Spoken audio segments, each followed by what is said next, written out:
Hello बच्चों, good morning to all of you. आज हम ऑस्मोटिक प्रेशर के बारे में पढ़ेंगे, जो कि सेकंड कोलिगेटिव प्रॉपर्टी है। कल हम लास्ट लेक्चर में हम लोगों ने कोलिगेटिव प्रॉपर्टी के बारे में डिस्कस किया था कि कोलिगेटिव प्रॉपर्टी क्या होती है, जो बेसिकली नंबर ऑफ सॉल्यूट पे डिपेंड करेगी, नेचर ऑफ सॉल्यूट पे डिपेंड नहीं करती। ऐसी properties of the ideal solution called the colligative property. Relative lowering in vapour pressure हमने कर लिया था कल डिस्कस। आज हम लोग करने जा रहे हैं बेसिकली ऑस्मोटिक प्रेशर। तो उससे पहले हम लोग ऑस्मोटिक प्रेशर से को पढ़ने से पहले थोड़ा सा ऑस्मोसिस के बारे में जान लेते हैं। किसके बारे में जान लेते हैं बेटा? ऑस्मोसिस के बारे में। ये बायोलॉजी वाले बच्चों को अच्छे से पता होगा कि ऑस्मोसिस क्या होता है। 10th क्लास में भी आता है ऑस्मोसिस के बारे में। जैसे अगर आप दो चीज़ों को मिक्स कर रहे हो आपस में, जैसे कि मान लीजिए कि आप लोगों ने एक गिलास वाटर ले रखा है, क्लियर है, उसके एक नींबू ले लीजिए और उसका रस उसके अंदर डाल दीजिए, क्लियर है। तो क्या होगा, धीरे धीरे वो रस अपने आप ऑटोमेटिकली उसके पूरे के अंदर डिजोल्व हो जाएगा, ऊपर से के नीचे तक एक होमोजीनियस मिक्सचर बन जाएगा, क्लियर है। ऑटोमेटिकली अपने आप वो उसके अंदर मिक्स होता रहेगा। अगर दूसरी तरफ आप एग्जांपल लेना चाहते हो कि मान लो कि मैंने एक यहाँ पर बीकर ले लिया, उसके अंदर मान लो मेरा यहाँ पर वाटर है और मैं यहाँ पर एक दूसरे बीकर के अंदर से यहाँ पर कॉपर सल्फेट सॉल्यूशन डाल रहा हूँ, ठीक है। कॉपर सल्फेट का सॉल्यूशन डाल रहा हूँ जो कि ब्लू कलर का होएगा बेसिकली। या तो कॉपर सल्फेट डाइल्यूट ले लो, जी कंसंट्रेटेड ले लो, ओके। नीचे मेरा वाटर है तो मैं अलोंग द वॉल डालूंगा, बिल्कुल कैसे डालूंगा, अलोंग द वॉल, बिल्कुल यहाँ से। तो धीरे धीरे यहाँ पर आएगा, धीरे धीरे, और टाइम टू टाइम लेते 2-4 हार्स के बाद ऑटोमेटिकली इसके अंदर वो अपने आप मिक्स हो जाएगा। इस प्रोसेस को बोलते हैं डिफ्यूजन। क्या बोलते हैं? डिफ्यूजन। जब क्या है, ऑटोमेटिकली या फिर कह लो कि स्पॉन्टेनियसली, यानी कि अपने आप mixing of the solute and solvent particles and form a homogeneous mixture या homogeneous solution is called diffusion basically. Diffusion का एक सिंपल सा एग्जांपल आप ये भी ले सकते हो कि जैसे अगर मान लो पड़ोस में किसी के घर, अपने पास वाले घर में हलवा बन रहा हो, क्लियर है, तो उस हलवे का हमें पता चल जाता है। कैसे? उसकी फ्रेग्रेंस हमारे पास आ जाती है, क्लियर है। जब हलवा बनता है तो वहाँ से कुछ वेपर्स वगैरह निकलते हैं और वो डिफ्यूज होकर के वाया द एयर हमारे तक पहुँच जाते हैं, उसे डिफ्यूजन बोलते हैं। ऑटोमेटिकली मतलब जो पार्टिकल्स का एक जगह से दूसरी जगह के ऊपर जो मूवमेंट होती है उसे डिफ्यूजन बोलते हैं बेसिकली। स्पॉन्टेनियसली, ऑटोमेटिकली, अपने आप। अब यहाँ पर आते हैं हम लोग। अब जो ऑटोमेटिकली होगा बिना किसी एक्सटर्नल मीडियम के, यहाँ में कोई फोर्स नहीं लगानी पड़ी, यहाँ में कोई स्पेशल टेक्निक नहीं लगानी पड़ी, कोई इंस्ट्रूमेंट नहीं यूज़ करना पड़ा, तो ऑटोमेटिकली जब मिक्सिंग हो रही है सॉल्यूट और सॉल्वेंट की, वो डिफ्यूजन हो गया। लेकिन ऑस्मोसिस में क्या होगा, यहाँ पर भी मैं मिक्सिंग करूँगा, क्लियर है, दो सॉल्यूशंस को आपस में मिक्स करूँगा या सॉल्यूट और सॉल्वेंट को मिक्स करूँगा, लेकिन with the help of semi permeable membrane. अब की बार मैं एक सेमी परमेबल मेम्ब्रेन का यूज करता हूं ऑस्मोसिस के अंदर। इसका यूज करते हैं सेमी परमेबल मेम्ब्रेन।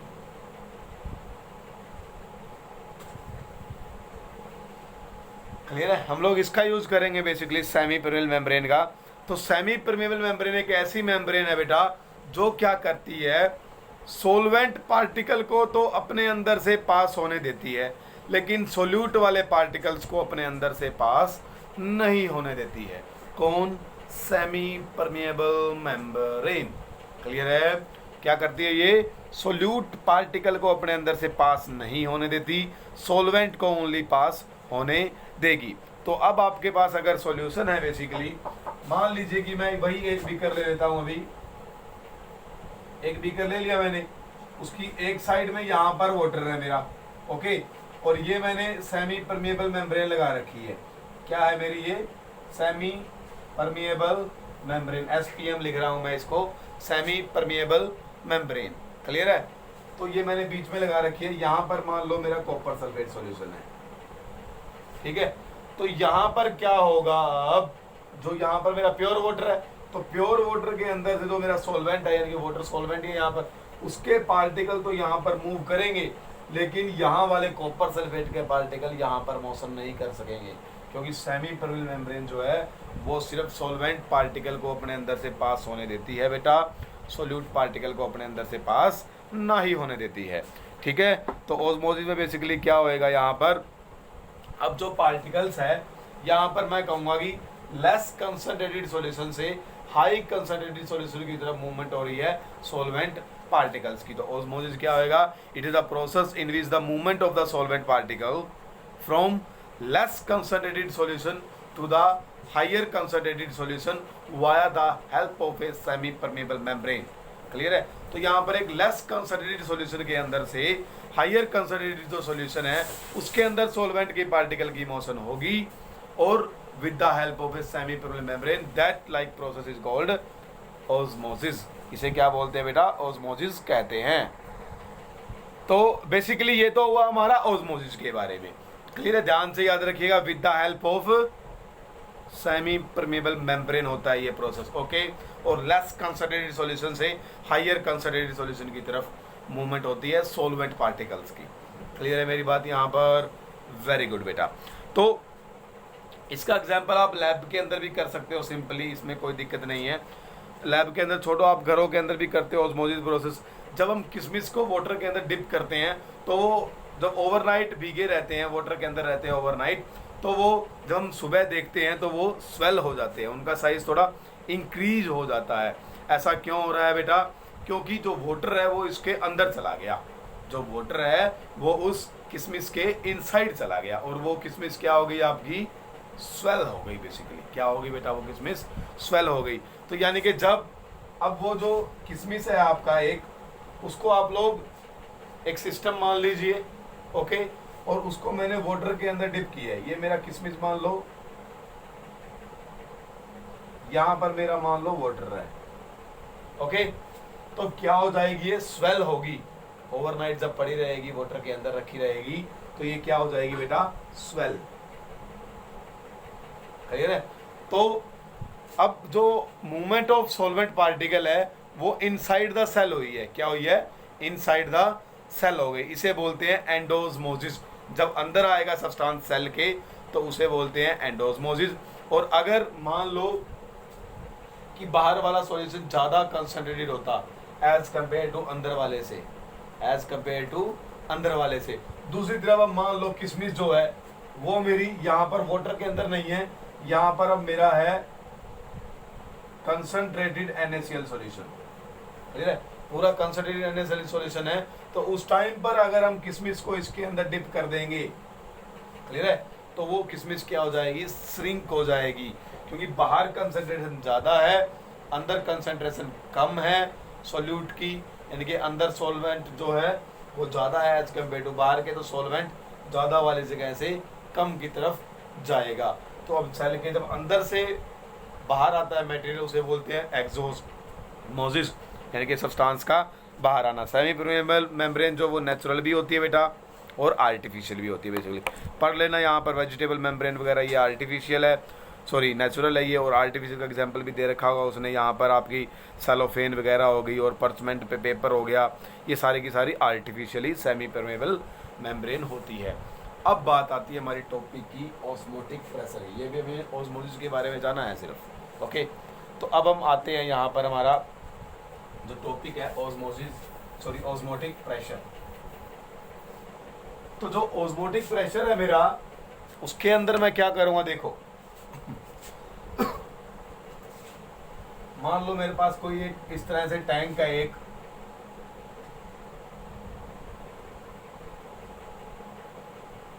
यहां पर मैंने वही सेमी परमेबल मेम्ब्रेन लगा रखी है।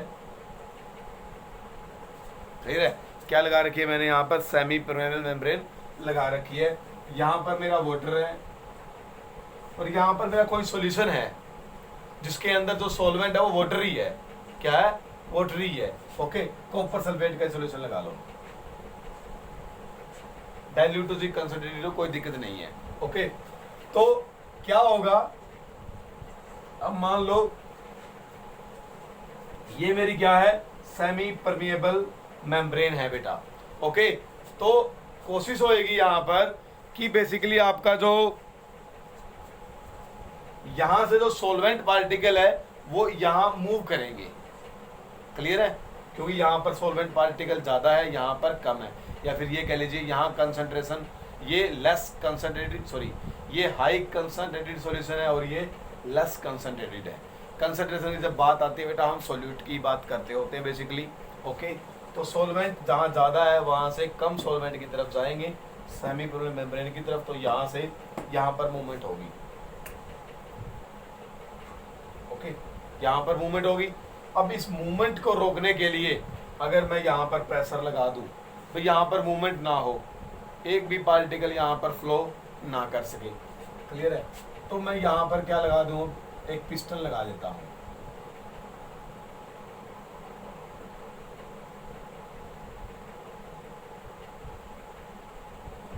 और उस पिस्टन के साथ इतनी फोर्स लगा दूंगा मैं, क्लियर है, कि यहां से एक भी सॉल्वेंट पार्टिकल इसकी तरफ मूव ना कर सके, सिर्फ इतनी लगाऊंगा। ओके, तो वो प्रेशर पिस्टन का जो सॉल्वेंट की मोशन नहीं होने देगा, क्लियर है, लेस कंसंट्रेटेड सॉल्यूशन से हायर कंसंट्रेटेड सॉल्यूशन की तरफ, उस प्रेशर के अमाउंट को बोलते हैं, उस प्रेशर की वैल्यू को बोलते हैं ऑस्मोटिक प्रेशर। वो कम से कम मिनिमम एक्सेस प्रेशर होगा बेसिकली।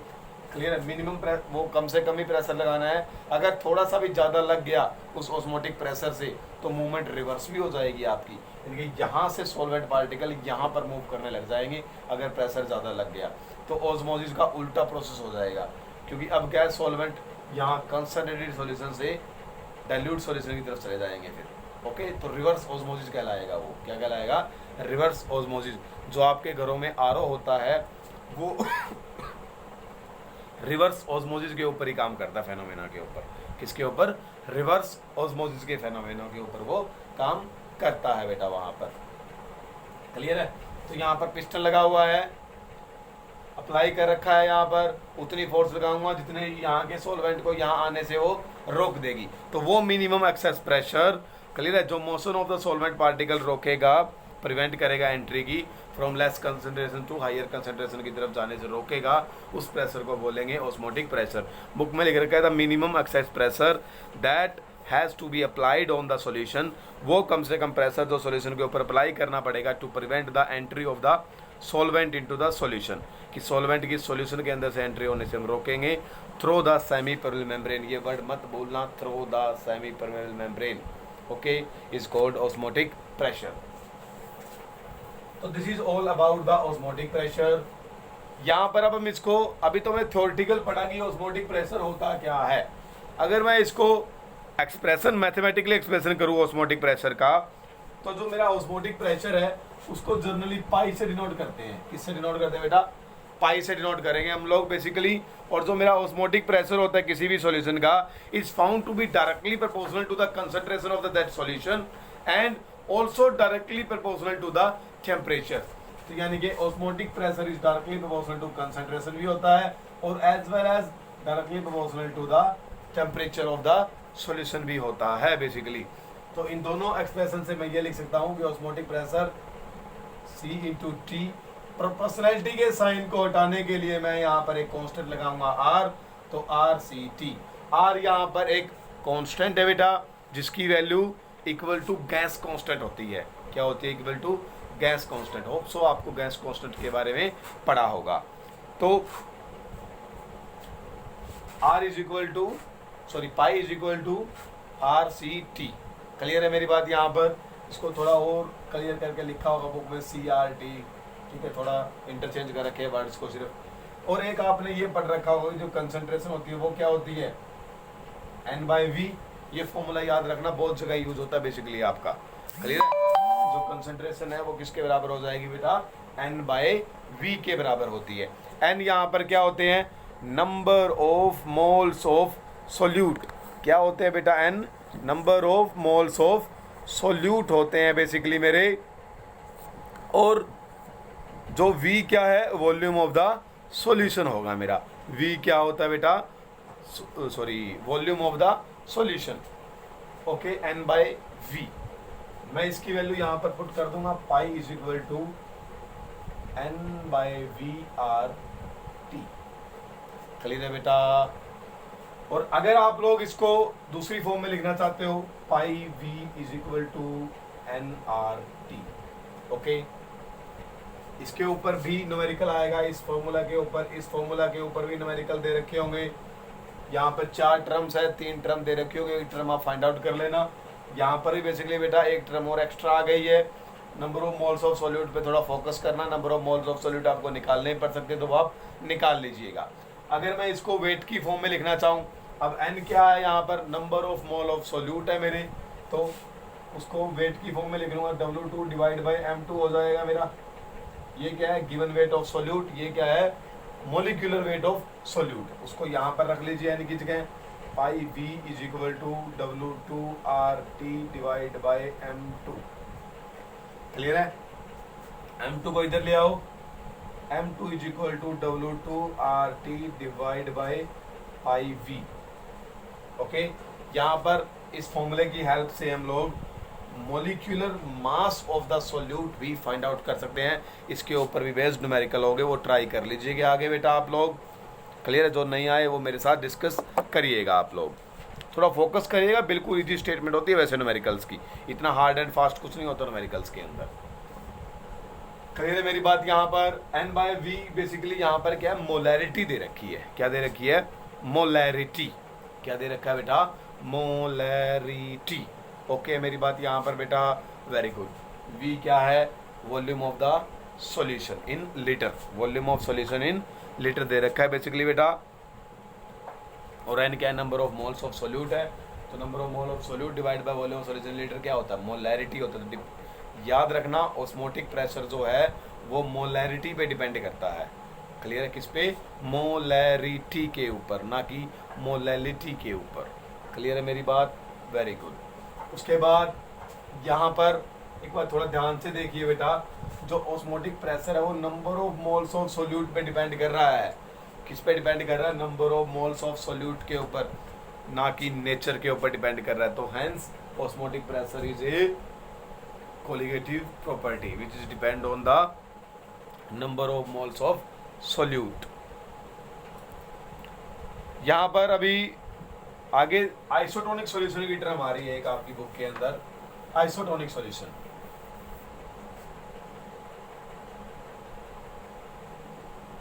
ये एक्सप्रेशन पढ़ा है हमने अभी, क्या आ रहा है बेटा, आइसोटोनिक सॉल्यूशन।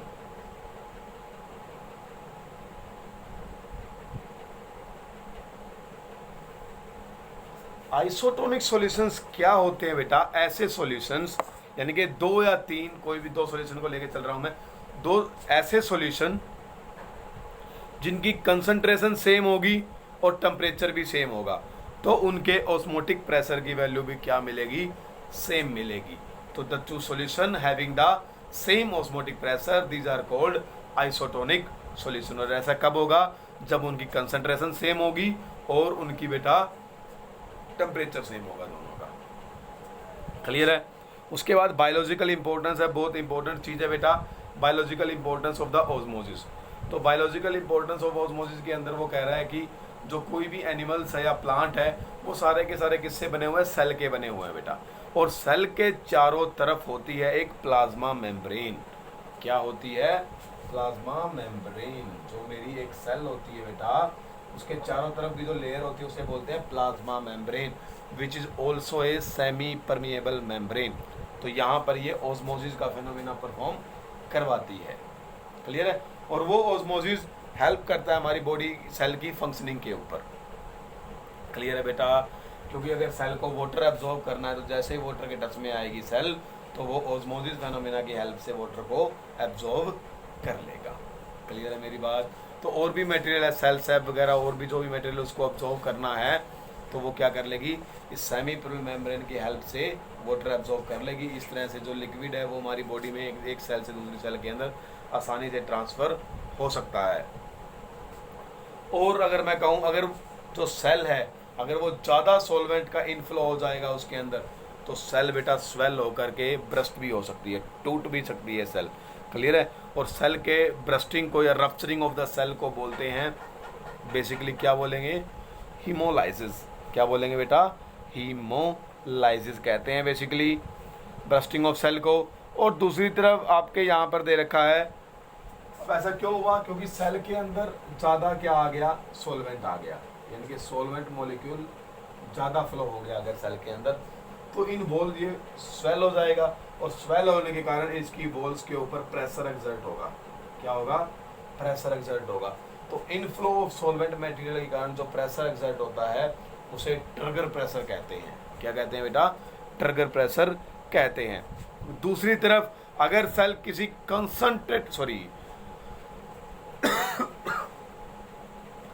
दूसरी तरफ अगर सेल कंसंट्रेटेड सॉल्यूशन के टच में आ गई, किसके टच में आ गई? कंसंट्रेटेड सॉल्यूशन के टच में आ गई, तो सेल के अंदर का मटेरियल बाहर भी जा सकता है, एक्सोस्मोसिस भी हो सकता है। ये मैंने पीछे बताया है इस लेक्चर के अंदर, ध्यान से देखिएगा बेटा। तो इस और सेल क्या हो जाएगी? श्रिंक हो जाएगी। तो इस प्रोसेस को बोलते हैं प्लाज्मोलाइसिस। क्या बोलते हैं बेटा? प्लाज्मोलाइसिस। एक इंटरेस्टिंग बात यह है कि जो आपका ब्लड है, ब्लड क्लियर है, जो आपका ब्लड है उसकी जो कंपोजिशन है बेसिकली, या उसकी जो कंसंट्रेशन है, मैं कंसंट्रेशन कहूँगा, जो हमारे ब्लड की कंसंट्रेशन है वो लगभग 0.9% NaCl सॉल्यूशन से मिलती है।